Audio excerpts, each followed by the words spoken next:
Welcome to American National Government. In this course, you will discuss the purpose, structure, and evolution of United States government. I'm Jordan O'Connell, History and Government Instructor at Northeast Iowa Community College. This lecture distills a decade of my written notes taken from American Government, Roots and Reform, American Government by Lenz and Holman, and our course-assigned OpenStax American Government textbook. This lecture focuses on republicanism and alternative regimes. The core question is this: what kind of constitutional regime protects liberty when majorities can become dangerous and elites can become permanent at the same time? The core competency is to contrast the Republican system of government with alternative forms of government. What kind of constitutional regime protects liberty when majorities can become dangerous and elites can become permanent at the same time? That is the core problem inside republicanism. The American founders did not choose monarchy, and they did not choose direct national democracy. They chose a representative republic with filters, delays, separated institutions, and federal layers because they feared concentrated power in every direction, including power claimed in the name of the people. A republic therefore asks for a difficult bargain. Citizens authorize government, but they do not decide every national question directly. They elect representatives, live under constitutional procedures, and accept that a House majority, a Senate majority, a president, and the courts may all block one another. That structure can restrain panic and faction. It can also shield office holders from clear public majorities. The constitutional mechanism that protects liberty in one crisis can look like democratic sabotage in the next. The dispute remains current because the institutions still operate this way. The Senate grants equal representation to states with radically different populations. The Electoral College can award the presidency to the candidate who loses the national popular vote. Federal judges serve during good behavior rather than through elections. Party primaries and district lines filter who even reaches the general election ballot. Republicanism is not a synonym for democracy. It is a theory about how democracy should be slowed, filtered, and structured before it becomes law. The contrast with alternative regimes carries force because each alternative solves the political problem by accepting a different danger. Monarchy centralizes authority in one ruler. Oligarchy narrows power to a few. Direct democracy lowers the filters that stand between majority passion and public action. Confederation preserves local autonomy at the cost of weak national capacity. Authoritarian government suppresses genuine competition while preserving the outward language of order. The American Republic rejects each of those solutions and inherits their pressures in diluted, recurring form. The founding generation drew its categories from recent experience and older political theory. British monarchy had supplied the immediate example of centralized authority. The Articles of Confederation supplied the example of a union too weak to govern effectively. Classical Republican writing supplied warnings about corruption, civic decline, and faction. State politics in the 1780s supplied live evidence of debtor-creditor conflict, paper money fights, legislative volatility, and regional blocs capable of unsettling public credit and property claims. The Constitution emerged from these pressures, not from a clean slate. The rejected alternatives were real. A direct democratic national system promised more immediate public control, but the framers doubted it could function across a large territory with different economies, religions, and regional interests. An oligarchic system with tighter elite control might stabilize policy, yet it collided with revolutionary claims about popular consent. Continued Confederation preserved state independence, but had already shown its inability to manage debt, commerce, diplomacy, and domestic instability. The framers did not solve these problems by choosing one principle. They blended principles and distributed risk. That blend appears in the Constitution's architecture. The House of Representatives was designed to stand closest to the people through short terms and apportionment by population. The Senate would give states equal representation and longer terms to cool rapid swings. The president would be chosen indirectly through electors. Judges would hold office during good behavior rather than election cycles.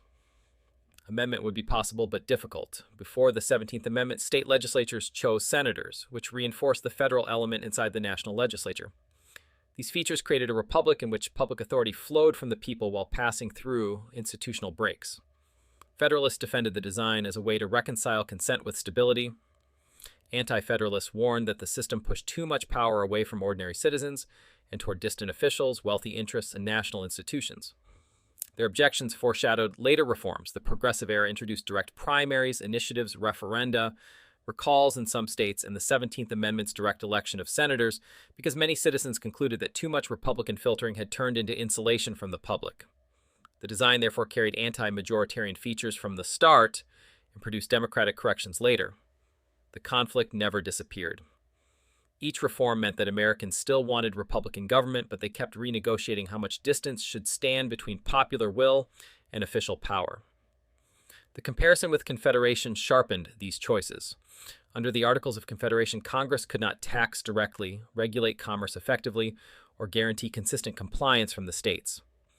That weakness reassured people who feared centralized rule, but it also left the Union unable to speak or act with force in diplomacy, finance, and internal coordination. The Republic built in 1787 therefore had to look stronger than a confederacy without looking like monarchy. The Senate, Electoral College, and independent judiciary were part of that balancing effort. So were staggered terms by cameralism and the difficulty of amendment. James Madison supplied the most famous defense of the Republic's filtering logic in Federalist Number 10. Faction, he wrote, arises from the nature of liberty itself and from unequal property, interests, and opinions. He refused the fantasy that politics could be purified into harmony.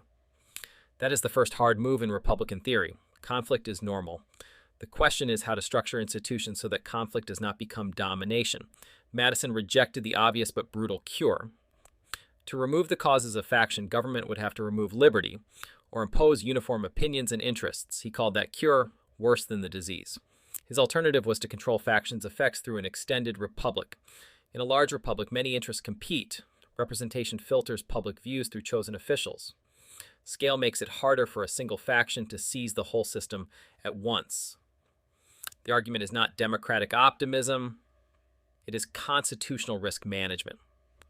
The convention translated that theory into office design. The House would reflect near and more frequent public sentiment. The Senate would slow legislation and protect state standing. The presidency would unite executive authority in one office while still tying entry to an indirect constitutional process. Judges would receive life tenure during good behavior to insulate constitutional judgment from immediate electoral retaliation. Each office was built with a different constituency, term length, and method of selection because the framers wanted institutional friction inside the state itself. Alexander Hamilton pushed this logic toward stronger national administration and executive energy. Anti-federalists pressed in the other direction, warning that distance from the people would harden into aristocratic government by another name. Later American politics kept testing both claims. When party machines, incumbency, donor networks, and legislative bargaining appeared too insulated, reformers demanded primaries, referenda, recall mechanisms, and direct election of senators. When demagogues or panic politics seemed too strong, defenders of the old filters rediscovered their value. The American Republic is therefore best understood against its alternatives in operational terms. Monarchy solves coordination by inheriting authority. Oligarchy solves it by narrowing the number of real decision makers. Direct democracy solves it by minimizing representation and letting majorities speak more immediately. Confederation solves it by preserving local sovereignty and accepting a weak center. Authoritarian regimes solve it by suppressing opposition and narrowing what counts as legitimate politics. The Republic solves none of these problems cleanly. It keeps electoral consent while forcing consent through institutions designed to frustrate simple majoritarian command. Modern politics shows how sharp the tension remains. A candidate can win the presidency through the Electoral College while losing the national popular vote. Senate coalitions representing a minority of the national population can block legislation, appointments, or treaties. Courts can invalidate laws enacted by elected majorities. Partisan gerrymanders can protect incumbents. Primary electorates can be narrow and ideologically intense. These are not deviations from Republican structure. They are recurring consequences of a system built to filter public will before it becomes official action. Judicial review adds another layer to the same dispute. Federal judges are not elected, serve during good behavior, and can strike down statutes enacted by representatives who did face voters. Defenders say that insulation is essential because constitutional rights and structural limits must survive temporary majorities. Critics answer that a court with life tenure can become a super legislative veto point, especially when appointments themselves are shaped by Senate malapportionment in presidential elections that do not always track the national popular vote. The judiciary therefore belongs inside the same regime argument as the Senate and Electoral College. It is another institution designed to resist immediate public pressure while still claiming democratic legitimacy through the Constitution that created it. State-level direct democracy reinforces the contrast. Ballot initiatives and referenda in Western states such as California, Oregon, and Colorado let citizens act more directly than the national Constitution usually permits. Those devices can bypass legislatures, but they can also produce crowded ballots, well-funded campaigns, and majority decisions with little institutional filtering. Party structure intensifies the issue. Primaries look more democratic than caucus-era bargaining rooms, but they still reward organization, fundraising, media attention, and turnout from the most motivated voters. A district drawn for one party can make the primary the real contest and the general election a formality. Legislative leaders, committee chairs, donors, and interest groups can then shape the agenda long before a broad electorate sees the final choice. The republic still runs through representation, but representation operates inside party machinery that can narrow the range of practical options before the public arrives at the ballot box. Madison wrote Federalist Number 10 as intervention literature during the ratification fight, not as neutral description. He needed to answer anti-federalist warnings that a large republic would fail. His definition of faction as citizens united by an interest or passion adverse to the rights of others or to the public good is chosen with care. The phrase is accusatory. Treats political conflict as a permanent threat to rights rather than as mere disagreement among well-meaning people. He then makes the argument harsher. The causes of faction are sown in the nature of man. That is why the essay still carries force. Madison does not offer moral uplift as the primary solution. He designs for ambition, self-interest, and organized power. When he says representation may refine and enlarge public views, he is giving the republic a job description. Representatives are supposed to filter, delay, and widen judgment beyond raw majority impulse. The line became famous because it tells defenders of the republic exactly what their institutions claim to do. The source also reveals the danger inside the cure. If representatives can refine public views, they can also distance themselves from those who elected them. If a large republic can multiply interests and block domination, it can also make accountability diffuse and slow.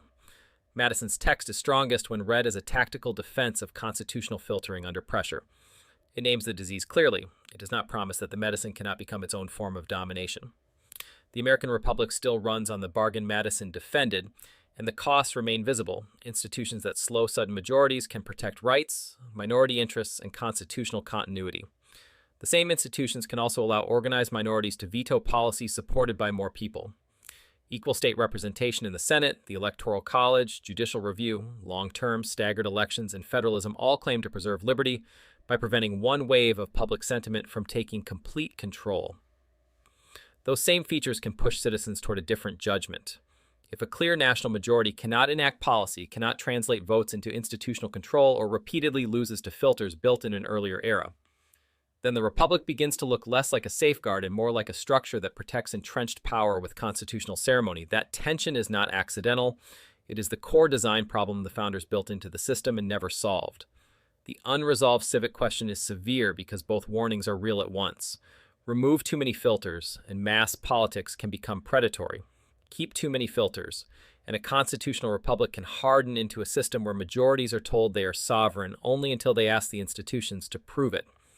At what point does a republic stop disciplining power and start insulating it? If you're curious how I'm using AI to build these lectures and reshape higher education, visit thelibertytolearn.com. I'll see you in class.